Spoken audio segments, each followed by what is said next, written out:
hold on 1 second. Let's wait till we get the record. There we go. Good afternoon, everyone, and welcome to the Insights and Innovation presentation for this Monday. Congratulations to the winners and losers of the weekend's final series in AFL and NRL.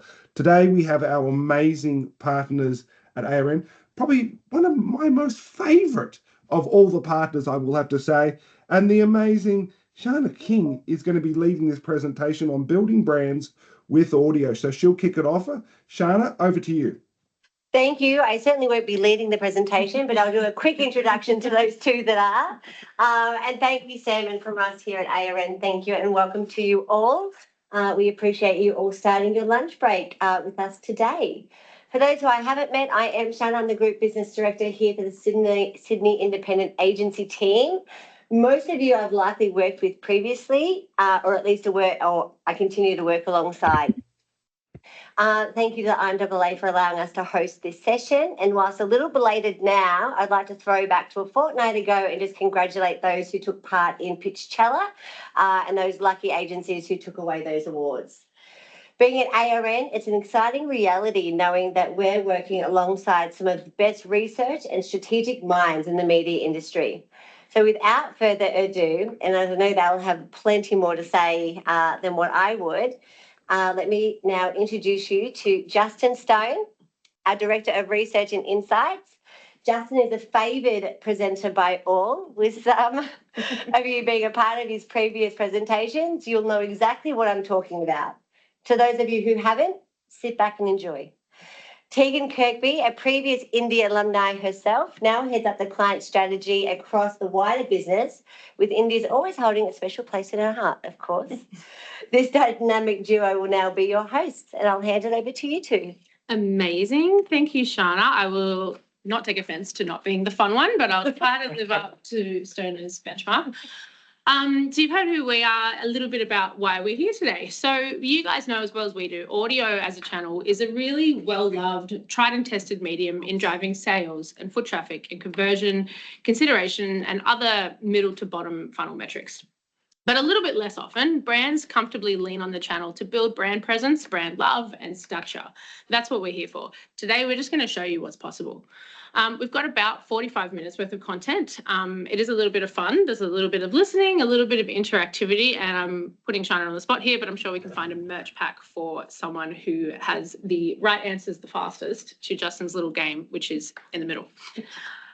Just to make sure you're paying attention because we can't see any faces.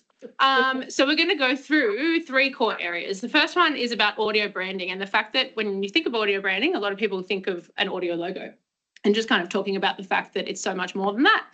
The second one is the powerful nature of audio and how it stacks up against other channels. And then number three is a little bit more practical and hopefully a bit of a utility for you guys to take away and just where audio fits in the branding channel mix so that you can apply that to your planning going forward.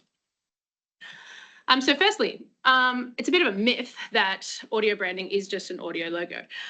Certainly important, audio logos. I think the challenge for us as an audio business is that a lot of marketers tend to stop there. They think of audio branding and all they really think of is a sonic trigger or a jingle. When I started talking about this, maybe some of you got your favourite one in your head. But today, just to kind of take that conversation or take your thinking a little step further and talk about what we know as the unsung heroes of audio branding. So the first one is tone. That comes down to things like voice, music, even the pace, consistency and tone, and we'll show an example of this in a second, goes a really long way in establishing audio branding. The second big one is language, which talks to the words that we use, when we use them, how we use them, and really importantly, why we use them. So the importance of language is so much more important in audio branding than in any other medium, as one word alone can be so powerful in how a brand is portrayed in the mind of a listener. And Justin will go into that in more detail in a second. But firstly, talking about brand guidelines for a sec, and quite often they're kind of a necessary evil for a creative. And when we talk about brand guidelines, you probably think of something like this. You think of all the physical or the visual attributes of a brand and the lines that need to be coloured between, a little bit of a Bible for the fun police. But again, they're super important when it comes to delivering consistency, which is really a branding campaign's best friend, as you guys know. And then from an audio brand guidelines territory, we've come a really long way the past few years with so many more brands using audio in many different ways. Jetstar's work with Resonance covered off this space really well as it was implemented consistently across many areas of the business. So if you think about the music that you hear while you're maybe on hold with Jetstar, you hear the same music when you're getting on the plane, you hear the same music on the website, in their advertising, etc. So it's about thinking about where those audio touch points are and making sure you've got consistency across all of them. This is why tone in audio branding is so important, as it begins to encapsulate consistency and it's recognizable. It's kind of the color palette in traditional brand guidelines, if you like. So having rigor around a brand's tone means that you can better answer questions like, what does your brand sound like in a screenless environment? And I challenge you guys to kind of think about the main brands that you work on. And if you can't answer the question, what does it sound like without a screen, come to us, work with us and let us help you. And you can start to see that the answer to that question isn't, here's my jingle, here's my audio logo. It's so much more than that. I'm just going to play an example now. It goes for about 7 minutes, but, oh, sorry, not 7 minutes, a minute and a half. I don't know where I got 7 minutes from, just making sure you're paying attention. About a minute and a half. It's 3 ads back to back. It's for one of our most favourite brands that we work on, and then I'll talk about why it's a good example in a second.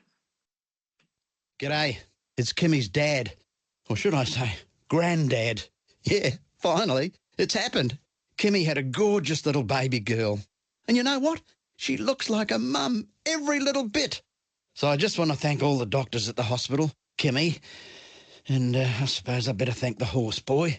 By the way, if you'd like to send flowers, please forward to Kimmy via CrimSafe. You've made me proud, Kimmy. I love you. Be sure, be safe. crimsafe.com.au. Hey, it's Kimmy. If someone tells you theirs is stronger than CrimSafe, it's not. If they tell you their screen is held by stronger material, it's not. If they tell you CrimSafe could rust, it won't. If they tell you that you have to pay for the privilege of a 15-year CrimSafe warranty, you don't. CrimSafe guarantees you all this because it's the only one with the CrimSafe badge. Please don't get fooled by lookalikes and stories. If they tell you it's as good as CrimSafe, it's not. If it's not CrimSafe, it's not crimsafe.com.au. I've called this little thing Ode to a Burglar. Here goes. If I didn't have it on my front door, didn't have it on my back, didn't have it on my windows, I'd be open to your attack. If I didn't have it on my bedrooms on 1 and 2 and 3, then that'd give you an easy way in, wouldn't it? But I'll give you nothing, mate, for free. If my family weren't safe and sound, then as a father I'd be bad. But then I wouldn't have CrimSafe, would I? And I wouldn't be Kimmy's dad. If it's not CrimSafe, it's not crimsafe.com.au. So you can see that is such a good example of audio branding in essence, because there's no jingle, there's no sound bed, there's no audio logo. It's executed in 3 different ways, but the consistency that's throughout is the tone, that way that they were speaking and the way that it's delivered. And really importantly, all 3 of those ads were produced with no backing production. It's just a voiceover, really, really simple. And it has that DNA through it that's so consistent and recognizable. So much so that the that first one that you heard about Kimmy having a baby, consumers actually sent flowers to CrimSafe because they thought she'd really had a baby. That's how much the brand had built love amongst their audience. So really, really powerful stuff. I'd also say that that's a pretty sad indictment on the Australian population, that they're all sending flowers to a fictitious character. But guys, the tone is obviously something that's really important. Personalities. The other big part of it is language, and language we can use to try and change people's attitudes, to build emotional considerations, and to help us differentiate between different brands. It doesn't have to be long form, though. It certainly doesn't have to take 7 minutes in order to do it. But sometimes it can be as simple as one word. They reckon a picture paints 1,000 words. I believe it works the other way round. Let me give you an example. Think about the word home. Where is it? What does it look like? How does it make you feel? Home. That one word will mean something different to the thousands of people listening right now. It could mean 1,000 different things to you alone. The point is, a picture paints one picture. A word paints thousands of pictures. Pictures that you create, that relate to you, that involve you. And that's the power of sound. So hopefully that's all really self-explanatory. You can see how using a word like house versus home is going to deliver a very different result, even though the interpretation would be very similar. A house is something that can be broken into if you're talking about insurance, as an example. But a home, well, that's your sanctuary. That's where you live, your family lives. And, you know, that's got a much stronger emotional connection, and wanting to protect that and wanting to be able to look after that by bringing that emotional connection in is a really great way to try and build that emotional connection using audio. So look, a true audio identity, it doesn't just have to be an audio logo. It can be tone, it can be language, and it's about personality. And it's not just, you know, what you hear on the radio ad or a podcast ad, but at every single touch point. By getting that consistency, you can really help build your brand in that space. So what we're going to take you through now is the powerful nature of audio. And one of the things that researchers demonstrated in multiple areas is how we have such a strong memory when it comes to audio. We can remember things sometimes decades after they've actually happened and remember them word for word and remember the exact tone, pitch and speed of the whole thing. Music is the best example. So there was a study done by Professor Carol Krumhansel. So she's a part of Cornell University. She heads up their psychology department. That's one of the big universities in New York. And she wrote this paper called The Plink Test, Thin Slices of Music. And essentially what she wanted to understand is how we can have such a strong memory association with songs. You know, and even in just a split moment, 400 milliseconds, so it's 0.4 of a second, we can actually identify what those songs are. So I'm going to play a little game. This is the sort of game that you might hear on the radio. You know, those ones where you've got to guess the secret sound. The last one we had was worth $200,000. But you had to guess that it was the sound of a Monopoly box lid closing. So I'm not going to make the test that hard, and I certainly don't have $200,000, but I believe Shana's going to offer many great prizes. Is that right? I will figure something out and we'll be very thankful. Just wait and see. So what I'm going to do is I'm going to play 0.4 of a second for 4 different songs. And I guess you're just type in the chat the name of the song. If you want to be really smart ass, you could do the song and the artist. But let's see how we go. So the first one. Tell us who's paying attention. So guys in my room, you can walking on sunshine. There you go. Hey, that's Super curious, nice. It's all coming out far too fast for me to keep track of. my computer is open. I'm writing them down. She's writing down who these winners are. So walking on sunshine, Katrina and the Waves. Okay, 59% of the population got that one right. So thank you, Sue. So that one's an easy one. It gets a little bit harder. I actually think that even though this one, 40% of the population when we tested got it right, I think that this is actually quite a bit harder, but let's see how you go. What? Yeah, I reckon it's 0.2, not 0.4 of a second. Yeah, wow, that was really short. I'm going to do it again. Yes. And I'm going to give you some hints. Male. Yeah, definitely. Jimmy Barton. But, you know, this discussion isn't meant to be in this room. Oh, who got that? There you go. Alexis. Horses. There you go. Nice. So well done. I'm pretty sure Alexis came second on the other one first in this one. So I think you might have a front runner. So that was Horses by Daryl Braithwaite. Well done. Okay, song number 3.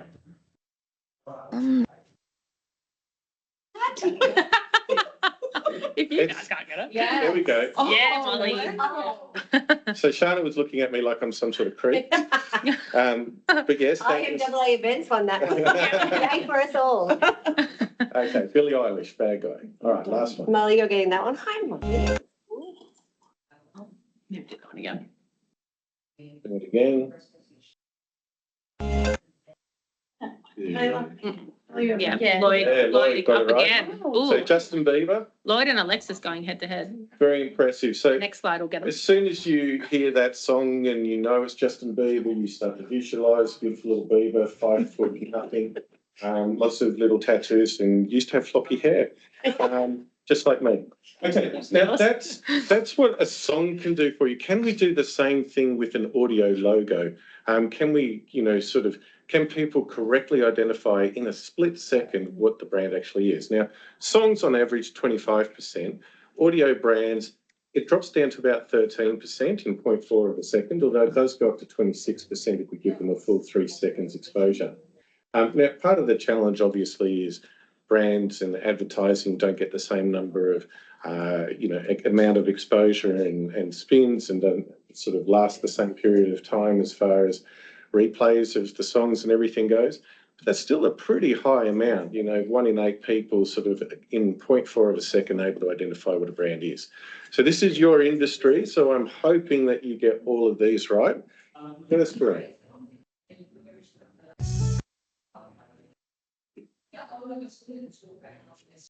Good again. Lucy on the board. Okay, so there you go, thank you. Okay, brand number 2.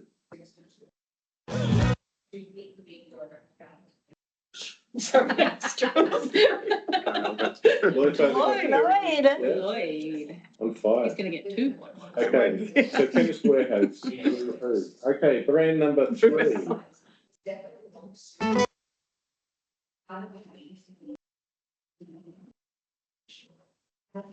Arto, you That one was Macca's. All right, Johan, I'm going to give that one to you.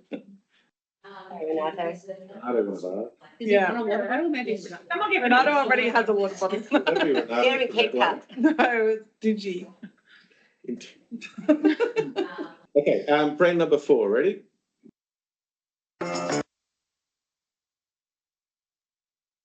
Shush.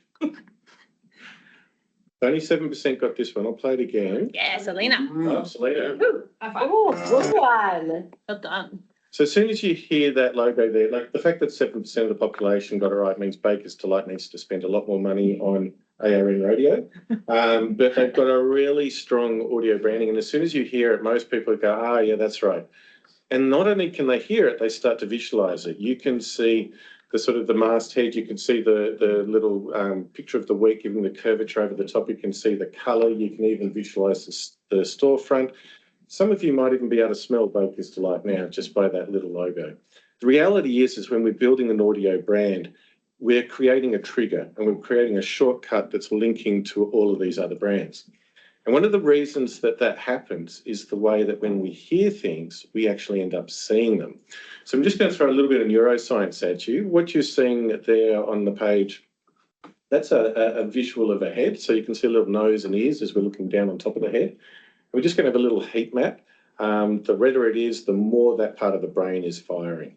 And what you'll notice is that the auditory cortex, that sits right next to our ears, that makes sense. But you might not know that the visual cortex, where we see things, actually happens at the back of your head. Now, in this particular experiment, what they did is they took kids aged 2 to 3 years of age. They took them at that age because most things that they're exposed to is going to be new for them. So when they give them stimulus to see how their brains are responding, think of it as new stimulus. And what you can see there is that the whole of brain is lighting up, moderate level of activity, and starting to get quite high activity in the visual part. Now, that's when a child has their eyes open. But what happens if we get them to shut their eyes and they can only hear it? What you can see is the visual part of the brain really lights up. So not only are we getting the total brain experience as well, but they're actually starting to visualize what it is that they're hearing. Now, if we fast forward and they're now 18 years of age, I've got an 18-year-old in my household. He knows absolutely everything and nothing is new, in which case, if we were to hook someone like him up, what you'll see is that with the same stimulus, there's not a lot of stimulation going on with that part. That's eyes open. But if we get them to shut their eyes, you can see the visual part of the brain still really lights up. So the reality is, from a visual point of view, we're exposed to 5,000 to 10,000 ads a day. Our brain can't possibly take in all of that information. So it's very much geared towards shortcutting and deciding, is that useful information to me? Is that entertaining information to me? Is there new information there? And if it's not, it'll quite likely go into a low level of activity. From an audio perspective, though, we can't shut our ears and we can't decide whether it's useful or not until we go through a process of listening, processing, and then visualizing that information. So this is what your brain looks like when we're taking in info. We've got the auditory cortex lighting up as we listen. We then have to translate what we're listening to. We then have to understand it, and then we visualize it. And we go through that process every single time. So hopefully what you're starting to get now is a pattern of behavior where you can see how when we hear things, we have to decide how useful it is before we can decide what we're going to do with that information, but also how our visualization of that information is actually going to help us from a visual media point of view, so that we can use audio media to make our visual media stronger. To demonstrate how that might work, we did an experiment over a 7-day period, and we wanted to see, could we create visual brand familiarity using audio advertising? So to do this, we actually created new brands because we didn't want them to have any pre-exposure. We want to start at zero. And we also wanted to control the environment that they're in. We didn't want them to be exposed to other advertising. So with these unknown brands, we gave people audio exposure over the period of 1 week. Some people had no exposure, some had 3, some had 6, some had 12.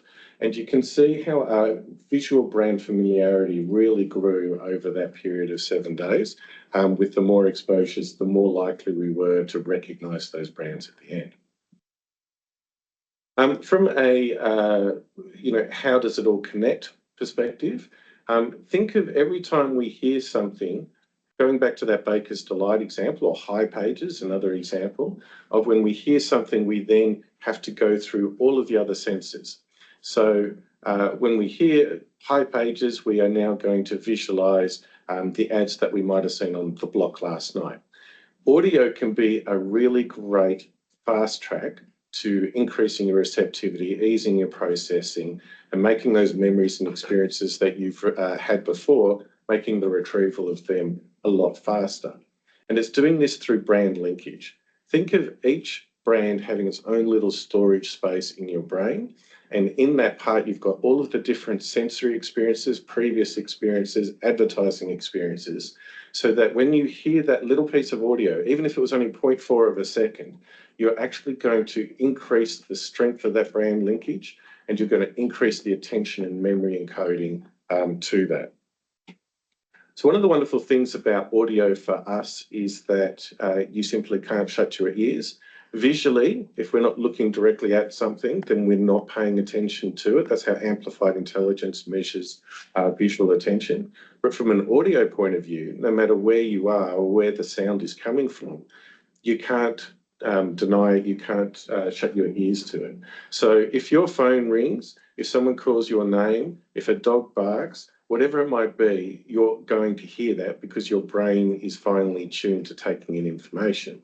So hearing is something that's always going to happen. The question is, can we also get them to listen to what you have to say? For this particular experiment, we wanted to see how much we could distract someone and still get a level of cut through. So we did this in part of our neuro lab, and we got people to do different levels of different types of activities to see how much we could distract them, and then in the background play audio. So they'd be getting music, they would be getting talk, but they would also get advertising. And then we would see how many brands they could recall, the left-hand side of the scale, and what their neuro response to those brands were, the right-hand side of the scale. Now, group number 1, they were doing Sudoku. So they are heavily concentrating on the activity while audio is playing in the background. And at the end of that period, they were still able to recall 30% of what they were listening to, even though they were focused on something else. Group number 2, they were surfing the web or having a look at their social media. And you can see that they were around about 60 to 70% cut through. So even whilst doing something else in parallel, they're still taking in a lot of information and being able to record those ads. And then the last group, they had headphones on, no stops. And you could see that it goes up to 78% recall. So 2 things to take from all of this. The first one is no matter how distracted you are, you're still taking in audio information. Even if it's at a subconscious level, you're able to be influenced. And the second part is even if you're doing a moderate level of distraction, it's almost as good as if you were having dedicated listening to it as well. The other experiment that we did is we got people, 2,000 of them, to download an app from a company called BeatGrid Media. They do all of Google's tracking for campaigns. And what it does is it listens for ads that you tell it to. So you put a little digital audio fingerprint onto the ads you want to track. And then over a 6-week period, we would know whether someone was actually exposed to those ads. Now, if they weren't exposed, we call them the control group. So that's the one we're going to compare to. If they were exposed, we wanted to know, do they remember the ads? Now, if they don't remember them, they were passively listening. It was happening in the background, but they had no recollection of it. Whereas if they were actively listening, then they also recall what the ads were. And what we found is that when it came to brand love, this is a brand for me, a brand I would buy. And you can see that even if they were passively listening, we were still changing their behaviour compared to the control group. If they were actively listening, it's higher, but we're still getting a really strong cut through for those who have no recollection. And when we look at geolocation to see whether they went in store, it was a very similar sort of outcome.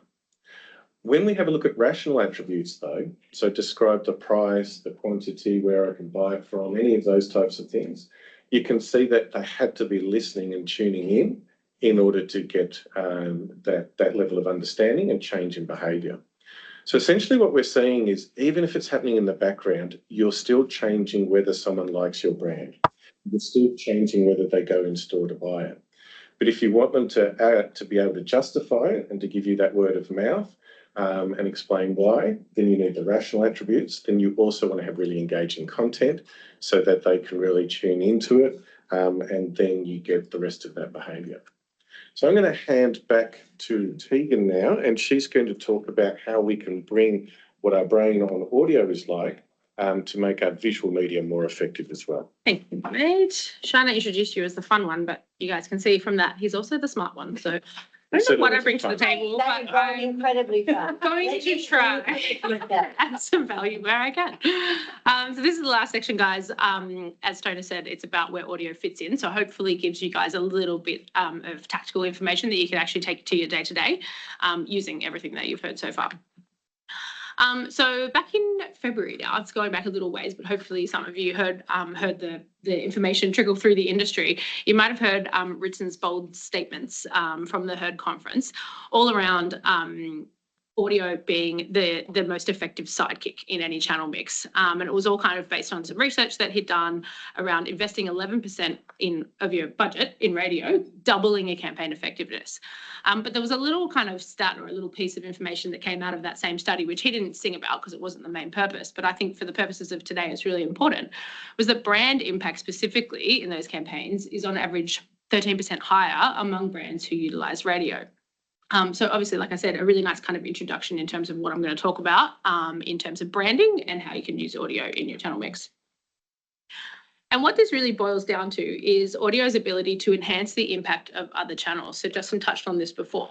But it's just about when you hear something, you see more of it. And thinking about that on a kind of human consumer level, it's kind of like when someone tells you they're going to buy a Tesla, you just suddenly start seeing EVs everywhere. Or you think yourself you're going to buy, I don't know, a red car. You start seeing red cars everywhere. That's the Baader-Meinhof phenomenon in full flight. It's basically cognitive bias, and it just means that when our brains have been wired to understand something or to think about it a bit more, we see it much more easily and with greater understanding that we otherwise might have. In a similar track, Millward Brown has shown that the use of radio in a campaign improves TV advertising, specifically recall, by 35%. And that ease of processing means that the video format's much easier to take in when you maybe look up from your phone when you've heard the same audio previously. It makes sense. You recognise it. If you think about that as a consumer, you might hear the ad before you even see it. So when you do look up or see the logo or see the content of the ad, you can process it much faster and you understand what it's for. And then a Neurobrand study also found that the images, messages, and brands in outdoor advertising were all seen much faster when they were primed with radio beforehand. So you guys know, if anyone here, probably all of you who plan to buy outdoor, the speed of processing in outdoor is so important. You might have 2 seconds sometimes to land that message in a drive-by format. And memory encoding of that outdoor messaging increased by 23% and a whopping 79% more in the first 2 seconds. So that confirmation bias, meaning I know exactly what that is as soon as I see it because my brain has heard it already. And then just to kind of cap off that, I guess, pudding proof, our own research from the ARN Neurolab showed that audio can increase the amount of attention that social media advertising achieves by 82%, which comes back to that EV example and the ability to cut through clutter of social when your brand's been previously primed by audio. So you guys know how important it is to be able to cut through in social and how much of a cluttered environment that is. And we were able to prove that social ads are far more memorable when audio comes first. So priming that audience with audio messaging improved the cut through, which, like I said, is so incredibly needed in social environments. And it made those ads that we studied get 82% more attention than they would have otherwise. So then thinking about what all those stats and kind of improvements mean, the biggest thing I'd love you to all take away from today is within that flighting detail. So traditionally, and kind of as a long-standing channel and kind of playing to its strengths, audio tends to be planned and flighted as maybe like a reach extension, can be a flighting mechanic to make a message last in market longer. You've probably all planned and bought it like that before, or sometimes to prompt those bottom funnel metrics that I spoke about before after those beautiful big brand channels have done their job. But today is kind of all about challenging you to think a little bit differently. To have a think about the key factor in all these studies was that audio strengthened those channels, the other channels, by priming the audience and appearing before them or with them rather than after. So we're just going to change tune a little bit. We've established, I hope, audio's credentials as a medium in building brands overall. But what happens to brand metrics when brands leverage talent? Talent is one of our greatest USPs as an audio network, so it would be remiss of us not to at least talk about it. Almost all radio listeners consider talent their friend, and that closeness really lends itself to trust, which is an incredibly important brand metric. So not only are radio and podcast talent the most trusted personalities among TV presenters and even social influencers, but that trust really parlays itself into other brand metrics like creating positive sentiment and also their ability to drive influence. And then that trust goes beyond the talent itself and into the brands that they talk about and that they're associated with. So even the brands that just sit alongside them. Because the audiences hang or tend to hang on every word that our talent say, they're just naturally more in tune with the advertising messages that come alongside them, and they trust them way more than any other platform, making it a super enticing environment in which a brand is able to build trust. And then lastly, that trust tends to translate itself into influence. Our talent across radio and podcasts is so powerful in inspiring discovery and the uncovering of new brands for audiences. And those audiences become advocates telling their friends and spreading that brand love even further. So just to wrap up, a couple of examples for you guys. You all heard about, well, you heard from me, CrimSafe earlier. That was a really kind of great example of branding and how it can how you can create an audio brand without even using a sonic trigger, and the amazing work that they've done for years with us. But I just wanted to finish up with a couple more examples of some Aussie brands that are doing this really well and why, just to give you guys some things to think about. I've kind of left audio off this slide on purpose as a bit of a marker of the power of these audio brands. Hopefully when you see this, you can kind of all think about the Good Guys tune in your head without it even being there because it's so strong. So Good Guys, just like CrimSafe, have long been known for their ads which promote personality and positivity and a sense of kind of an upbeat, non-stressful urgency, and their fun and cheap and cheerful nature. And what Good Guys and CrimSafe and loads of others have in common in succeeding with audio branding is their longevity and sticking with the same branding year after year. I think for Good Guys, it's something like since 1997, and CrimSafe have been doing something similar, like I think about 14 years of the same sort of tone, to really build association and strength in every facet of their audio brand. However, I just want to, I guess, drive home the fact that branding metrics can be improved and worked on and achieved with audio in a much, much shorter period of time than that. They obviously have lent on audio as a really, really long-term mechanic, and that's great, and it's definitely powerful. But if you have branding challenges or a branding goal, it can certainly be achieved by audio in a really short span. So a good example of that is some work that we did with HCF. So they they leveraged the natural credibility and trust of audio. They had a great award win that they wanted to piggyback to showcase that proof point without using any product mentions. And this campaign saw them increase in 2 core brand metrics after it was less than 2 months on air, across trust and also in relevance. So the consumers thinking that the brand was relevant for them. So really, really powerful stuff in just an 8-week campaign.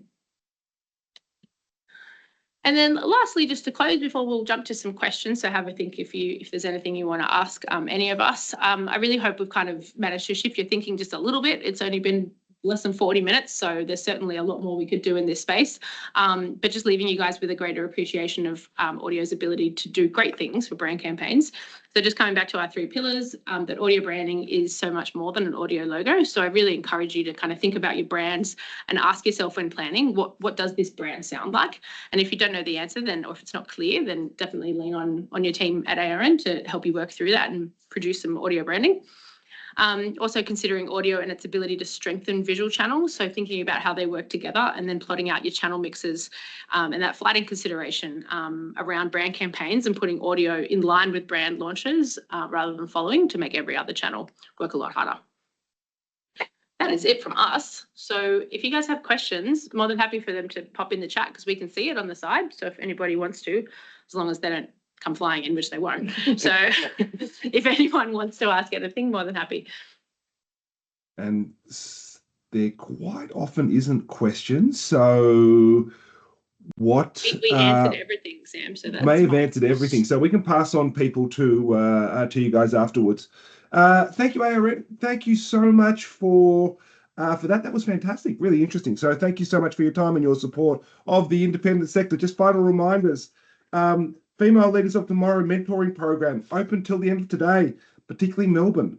Put your entries in, guys. Secondly, we are down in Melbourne on Thursday for the principal and partner drinks. It's going to be amazing. It's going to be some amazing content there. So make sure you tune in to that. And the Pulse survey is in market now. Please fill that in. It saves me from calling everyone up afterwards. So please fill that in. Thank you, ARN. Thank you, everyone. Have a great week. Talk to everyone soon. Thanks, Bye-bye. Sam. Thank you, everyone.